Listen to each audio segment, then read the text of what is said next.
Перед тем, как завести двигатель с новым маслом, я снимаю вот с датчика коленвала провод, он там внизу находится, чтобы сначала стартером прогналось все масло, давление подросло, а дальше уже двигатель заводился уже с давлением.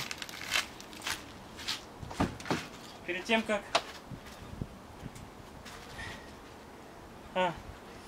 чтобы присадка работала, надо как минимум 15 минут, чтобы двигатель поработал.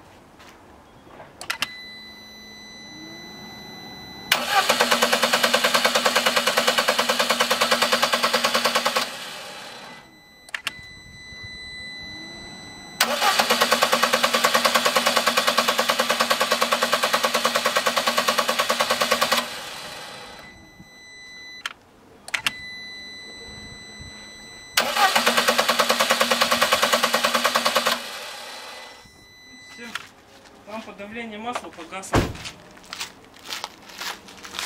Теперь перепуск после замены масла будет уже с давлением.